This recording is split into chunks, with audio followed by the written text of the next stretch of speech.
왜 이런 말이 있습니다. 주일학교가 가는 곳에 교회가 간다. 주일학교가 가는 곳에 교회 미래가 달려 있는 것입니다. 실제로 이스라엘의 역사를 보면 이 신앙교육, 교회 교육이 얼마나 중요한지를 알게 되는데요. 이스라엘 백성들이 출애굽할 당시에는 사실 이 애굽에 종살이했던 이스라엘 사람들, 이들을 우리는 애굽 세대라 이렇게 이름을 붙입니다. 말이 이스라엘 사람들이지 400년 넘게 애굽 종살이를 했기 때문에 민족 의식이나 정체성이 남아 있었겠어요.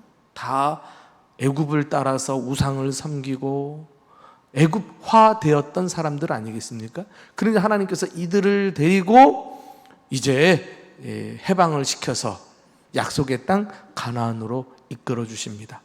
가나안에 가기까지 광야라는 기간을 거치게 되는데, 이 광야에서 이 애굽 세대는 다 죽게 되어요. 그리고 새로운 세대가 태어나면서 이 새로운 세대들을 데리고 이제 약속의 땅 가나안에 들어가게 해서 새로운 이스라엘 공동체를 세우십니다. 그러니까 어떻게 보면은 이 광야 기간은 단순히 가나안을 향해 나아가는 기간이기도 보다도 이 세대 교체 기간이라고 할 수가 있어요. 하나님을 모르는 이스라엘 백성들에게 모세가 부지런히 하나님을 가르치고 하나님이 행하신 일을 보여주면서 이제 신앙 교육을 꾸준히 해오면서 이제 모세의 뒤를 이어서 여호수아가 여전히 신앙 교육을 그 후손들에게 시켜나가는 가운데 이스라엘의 역사가 쭉 이어져 옵니다. 이 일이 가능했기 때문에 가나안 땅에 들어가서 가나안의 주인공이 될 수가 있었어요. 그런데 이제 안타까운 사건이 펼쳐집니다.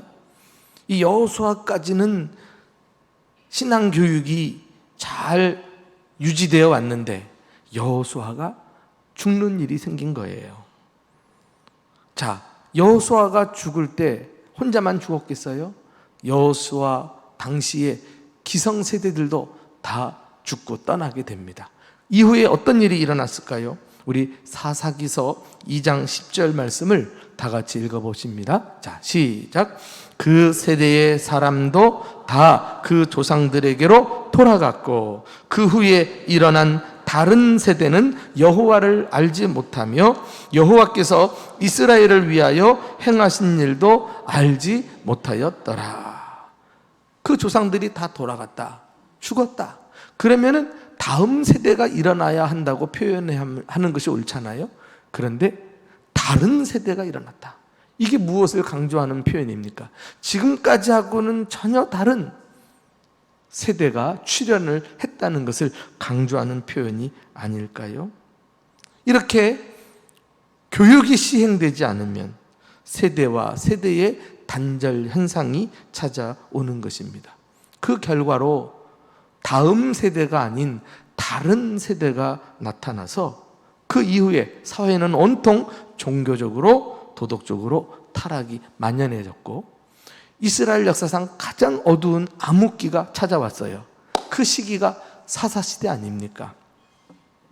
이런 사사시대에 대한 평가를 우리가 들어보면은 사사기서에 몇 번 나오는데요. 그때에 이스라엘에 왕이 없으므로 사람마다 자기 소견에 옳은 대로 행하였더라. 가르쳐주질 않으니까 하나님에 대해서 알지 못함으로 하나님을 왕으로 인정하지 않게 되었다는 거예요. 그러면서 저마다 자기가 옳은 대로 주장하고 목소리를 높이고 마치 오늘날 우리 시대를 보는 것 같지 않습니까? 얼마나 이 시대가 혼란스럽습니까? 도덕적으로 윤리적으로 가치는 땅에 떨어지고 우리가 이런 시대 속에 살아가고 있습니다. 이와 같이 교육이 시행되지 않으면 역사는 단절되어 버리고 마는 것입니다. 하나님의 뜻은 교육을 통해서 신앙의 유산이 물려지고 다른 세대가 아닌 다음 세대가 시간이 흘러도 자기 시대를 책임지도록 하는 것이 하나님의 뜻인 것입니다. 그런데 성경에는 이 구약의 역사처럼 교육이 단절된 안타까운 사건도 있지만은 이 신앙의 유산을 잘 전수하는 탁월한 인물도 등장하고 있는 것을 봅니다. 대표적으로 그가 사도 바울이에요. 바울이 자신이 믿음 안에서 낳은 후계자 디모데에게 권면하는 내용을 한번 좀 들어보실까요? 디모데후서 2장 2절 말씀을 함께 읽습니다. 시작. 또 내가 많은 증인 앞에서 내게 들은 바를 충성된 사람들에게 부탁하라. 그들이 또 다른 사람들을 가르칠 수 있으리라. 이 짧은 구절에는 적어도 교육의 4세대가 들어가 있어요. 자, 지금 권면하는 바울이 나오죠. 바울은 디모데에게 가르칠 것을 명령하고 있습니다. 또 네가 많은 증인 앞에서 내게 들은 바를 충성된 사람들에게 부탁하라. 충성된 사람들이 나오죠. 그러면 그들이 또 다른 사람들을 가르치리라. 바울과 디모데와 충성된 사람들과 그들이 또 다른 충성된 사람들을 가르칠 것이고 계속해서 세대를 이어서 가르침이 흘러가고 있는 것입니다. 자, 여러분, 이 말씀을 보면은 교사는 어떤 존재입니까? 세대와 세대를 연결시키는 중요한 고리라고 하는 것을 볼 수가 있어요. 오늘 설교 제목처럼 교사는 세대를 이어주는 사람입니다. 한번 따라해 볼까요? 교사는 세대를 이어주는 사람입니다. 그렇다면 어떻게 우리가 이 세대를 이어주는 교육, 가르치는 일을 어떻게 해야 할까요? 사도 바울에게서 가르치는 방법을 구체적으로 배우게 됩니다. 물론 여기에는 교사들도 계시지만은 목장을 맡은 목자들도 예외 없이 동일한 원리로 말씀을 받아주시면 좋겠어요. 첫째, 가르치는 방법은 복음 열정에 사로잡히는 거예요. 바울이 말했습니다. 디모데후서 1장 11절 말씀 다 같이 읽어보겠습니다. 시작. 내가 이 복음을 위하여 선포자와 사도와 교사로 세우심을 입었노라. 여러분, 우리는 바울이요 사도 또는 전도자라고만 알고 있었지 교사라고는 미처 알지 못했습니다. 그러나 오늘 본문에서 바울은 당당하게 자신을 교사로 세우심을 입었다라고 소개하고 있습니다. 그리고서는 이 구절에는 우리 가슴을 떨리게 하는 단어가 한 개가 나오는데 이 복음을 위하여. 그렇습니다. 바울은 복음을 위해 교사로 부르심을 받은 사람이었습니다. 그러니까 자신을 교사로 소개할 때 이 세상 지식을 가르치는 교사가 아니라 복음의 진리를 가르치는 교사라는 정체성을 확고히 하고 사명을 감당했던 것입니다. 복음이 무엇입니까? 예수 그리스도의 십자가와 부활이 아닙니까?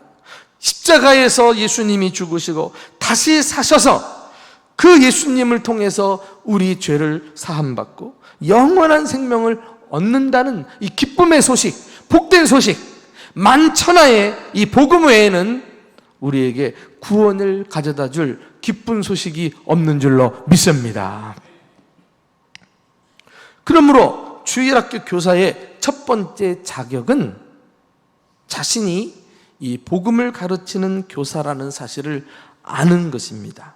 이것을 위해서 자신이 복음으로 구원받은 경험이 있어야 되겠고 또 복음의 내용을 분명하게 알고 있어야 하며 죄인을 구원하는 복음의 능력을 경험해야 합니다.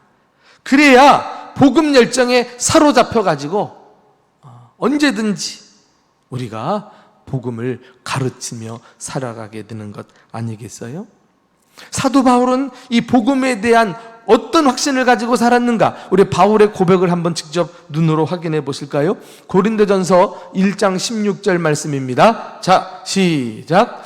내가 복음을 부끄러워하지 아니하노니 이 복음은 모든 믿는 자에게 구원을 주시는 하나님의 능력이 됨이라. 먼저 유대인에게요, 그리고 헬라인에게라. 내가 복음을 부끄러워하지 아니한다. 얼마나 확신에 찬 자신만만한 고백입니까? 동시에 교사들도 복음을 부끄러워하면 안 돼요. 복음에 대해서 여러분들이 확신을 가지지 못한 채 뜨뜻미지근한 자세로 가르치면 그게 얼마나 설득력이 있겠어요. 영업사원이 자기가 파는 물건도 하나를 팔기 위해서 침을 튀기면서 사력을 다해서 설명하고 귀엽고 파는 것 아니겠어요? 우리가 세상에는 없는, 교회만이 가지고 있는 이 유일한 복음, 이 복음을 가지고도 가르치면서 맥없이 확신 없이 가르치면 그게 올바른 교사겠느냐 말이에요. 복음을 자랑스러워하고 복음의 열정에 사로잡혀가지고 우리는 언제든지 복음을 가르칠 준비를 해야 할 것입니다. 왜 그래요? 이 복음만이 죄인을 구원하는 하나님의 능력이기 때문에 그렇습니다. 우리 사도 바울의 고백을 계속해서 읽어보실까요? 어떤 자세로 가르쳤는지 골로새서 1장 18절 이하입니다. 다 같이 시작. 우리가 그를 전파하여 각 사람을 권하고 모든 지혜로 각 사람을 가르침은 각 사람을 그리스도 안에서 완전한 자로 세우려 함이니 이를 위하여 나도 내 속에서 능력으로 역사하시는 이의 역사를 따라 힘을 다하여 수고하노라. 우리가 알고 있는 대로 사도 바울은 당시 소아시아와 유럽 전역을 다니면서 많은 사람들을 상대로 복음을 전했어요. 전도자였어요. 그리고는 교회가 없는 곳에 교회를 개척하고, 그리고는 또다시 교회가 없는 곳을 찾아가서 사람들에게 복음을 전하지 않았습니까? 그러나 그의 궁극적인 관심은 대중에게 있는 것이 아니라 한 사람, 한 영혼, 한 생명에게 있었던 것을 알 수가 있어요. 방금 읽은 구절에서 이 같은 사실이 잘 나타나 있습니다. 계속 반복되는 단어가 무엇입니까? 각 사람을 권하고 각 사람을 가르치고 각 사람을 세우려 함이라. 이 각 사람이에요. 각 사람. 군중 속에 파묻혀가지고 방심한 것이 아니라 그들에게 복음을 전하고서는 역시 한 사람에게 매달렸던 사도 바울의 자세를 볼 수가 있습니다. 이와 같이 바울은 군중을 상대로 하는 전도자였지만은 교사로서는 한 생명에 집중해서 가르치는 일에 힘썼어요. 이를 위하여 힘을 다하여 수고하노라 이렇게 말하지 않았습니까? 이러한 바울의 태도는 주일학교 교육의 특성을 잘 보여줍니다. 주일학교 교육이란 결국 한 영혼과 씨름하는 거예요. 한 생명을 위해 교사가 치열한 영적 전쟁을 싸우는 것입니다. 그래야 교육의 성과가 나타나고 교육 열매가 맺어지게 되는 거예요.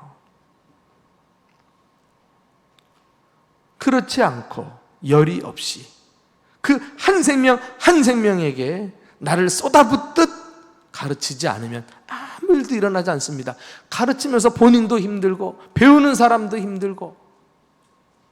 과연 이 바울이 힘을 다하여 수고했다 했을 때 어떤 수고를 말할까요? 그 답을 우리는 갈라디아서 4장 19절에서 찾아볼 수 있어요. 자, 한번 눈으로 함께 확인해 보실까요? 시작. 나의 자녀들아, 너희 속에 그리스도의 형상을 이루기까지 다시 너희를 위하여 해산하는 수고를 했다 그랬어요. 아하, 이제 보니까 사도 바울이 힘을 다하여 각 사람을 위해서 수고한 것은 해산하는 수고였다. 해산하는 수고. 이 자녀를 낳아본 사람들은 알지만은 해산이 그냥 됩니까? 각오하고 목숨을 맞바꾸면서 낳는 게 해산의 수고 아닙니까? 그리고 이 해산의 수고는 한 사람이 여러 명을 낳을 수 없어요. 특별한 경우에 쌍둥이 같은 이런 일은 있지만은 일반적으로 한 생명을 낳고 또 한 생명을 낳고 한 생명을 목숨 걸고 낳는 거예요. 이게 해산의 수고입니다. 오늘날 한국 사회는 저출산 문제로 심각한 위기에 빠져 있습니다.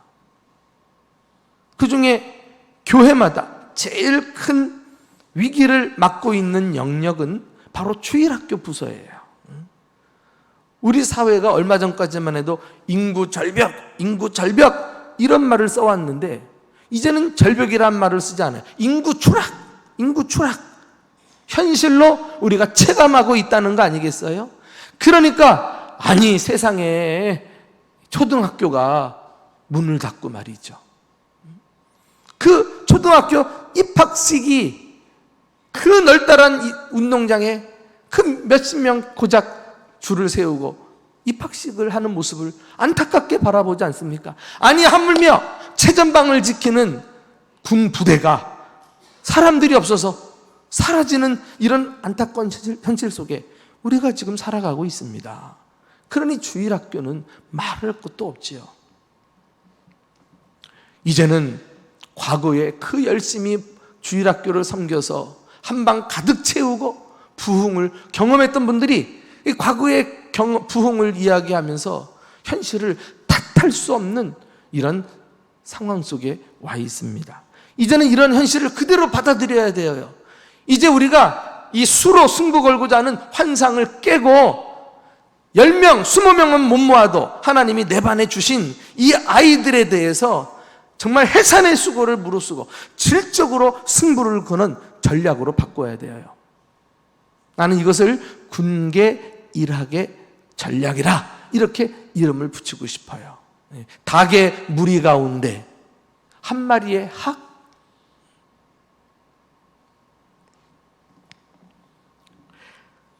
하나님은 많은 사람들을 일으켜서 일을 하시는 것이 아니라 소수라도, 아니 단 한 명이라도 하나님의 사람을 통해서 역사를 바꾸시고 민족을 살리는 일을 지금까지 얼마든지 행해왔어요. 우리가 그런 기독교 인재를 교사들마다 자기 반 안에서 배출시키려는 몸부림을 쳐야 돼요. 그래야 이 수적 열쇠를 우리가 극복하고 하나님의 뜻을 이룰 수 있는 교회가 되는 것입니다. 여러분, 구약성경 열왕기상 17장에 가서 보시면은 능력의 선지자 엘리야가 나와요. 그런데 당시 인근 지역의 사르밧 지방의 과부가 그 어린 아들이 죽습니다. 울고불고 난리가 나니까 이 엘리사가 안타까운 마음으로 이 죽은 아이를 데려다가 자기 방에 누워서 능력의 선지자니까 명령 하나만 해도 뻘떡뻘떡 일어날 수 있지 않겠어요? 그런데 그렇게 하지 않았어요. 성경을 보면은 그 아이의 몸에 자기 몸을 3번 포개어 기도했다 그랬어요. 그 싸늘하게 식어진 죽은 아이의 몸 위에 얼굴과 얼굴, 손과 손, 발과 발을 그대로 맞대어 누워가지고 이 아이의 혼으로 돌아오게 하옵소서. 또다시 일어나서 또 누운 다음에 이 아이로 생명이 돌아오게 하옵소서. 3번 그렇게 하자 아이가 재채기를 하고 일어난지라. 할렐루야, 살아난 줄 믿으시기 바랍니다.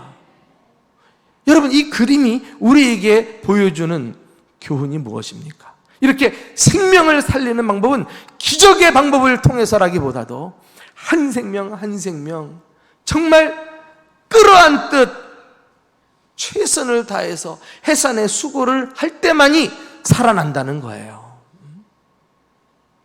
나는 이 교회 교육은 한마디로 이야기하면 생명을 가진 자가 자기 생명을 전달하는 사역이라고 생각합니다. 엘리야처럼 말이죠. 따뜻한 자기 몸을 싸늘하게 식은 아이 위에 그대로 포개어서 간절하게 해산하는 이 고통을 가지고 씨름하니까 아이가 살아나는 거 아니겠어요? 나는 오늘날도 이 해산의 수고를 각오하고 엘리야처럼, 바울처럼 한 생명, 한 사람, 한 영혼을 위해서 하나님이 내게 맡겨주신 이 아이들을 위해 최선을 다하면 반드시 여러분이 섬기는 반에서 출중한 하나님의 사람들이 나오게 될 줄로 믿습니다. 그들을 통해서 교회를 살리고 나라와 민족을 살리고 세계 열방에 하나님의 부흥을 일으키는 놀라운 역사들이 우리 선생님들 손에서 나타날 수 있기를 주님의 이름으로 축원합니다. 마지막 세 번째로 우리는 어떤 방식으로 교육해야 할까요? 사도 바울은 가르쳤습니다. 삶으로 모범을 보이시라는 거예요. 자, 그 내용이 고린도전서 11장 1절에 나오는데 함께 읽어보실까요? 시작. 내가 그리스도를 본받는 자 된 것 같이 너희는 나를 본받는 자가 되라. 학교 선생님은 정해진 교과 과정을 따라서 교과서에 있는 내용을 전달하기만 하면 돼요. 지식을 잘 전달하면 그것으로 자기 할 일은 끝나는 것입니다. 그러나 주일학교 교사, 이 신앙교육은 달라요. 물론 주일학교에도 교과 과정이 있고 공과라고 하는 교과서가 있습니다마는 주일학교 교사는 지식 전달에 그치는 것이 아니라 삶으로 자기가 가르친 것을 보여주어야 하는 것입니다. 여기까지 나오셔야 진짜 교육입니다. 아브라함이 그랬어요. 나도 그랬어요. 그러니 여러분도 한번 해보세요. 이렇게 아브라함과 학생 사이에 긴 역사의 갭을 선생님이 중간에 끼어들어서 삶으로 보여주는 거예요. 그러면 아이들은 아브라함을 이야기했을 때는 이게 뭔 소린가? 그와 내가 무슨 관계가 있나? 전혀 잘 받아들이기가 어려운데 선생님이 삶으로 보여주니까 저렇게 하면 되는구나. 확 진리가 깨달아지는 거 아니겠어요? 나는 감사해요. 우리 교회 이 위기 속에서도 그래도 주일학교 명맥이 여전히 이어가고 있잖아요. 애쓰는 선생님들, 그리고 우리 교회에 90개 가까운 목장이 있어요. 목자들이 계신단 말이에요. 얼마나 목회자로서 든든한 좋은 동역자들이십니까? 이들을 통해서 66년 교회 역사가 흘러오는 동안에 우리 교회는요, 많은 사람들을 기르고 세우고 파송한 그런 교회 아닙니까? 목회자만 해도 한 40명이 넘는다는 그런 이야기를 들었어요. 전국에 현역으로 사역을 하시기도 하고 또 선교사로도 나가기도 하고 여러 전문 분야에서 지금 최선을 다해서 대전중보교회 이름으로 쓰임받고 있어요. 총신대학의 교수들은요, 도대체 대전중보교회는 어떤 교회길래 해마다 이렇게 신학생들을 보내가지고 대전중보교회가 유명하단 말이에요. 그러므로 우리는 이 아름다운 전통을 끝까지 이어가고 교회를 통해서 하나님이 쓰시는 귀한 영적인 지도자들이 일어나서 하나님의 뜻이 변함없이 흘러가는 우리 교회 될 수 있기를 주님의 이름으로 축원합니다.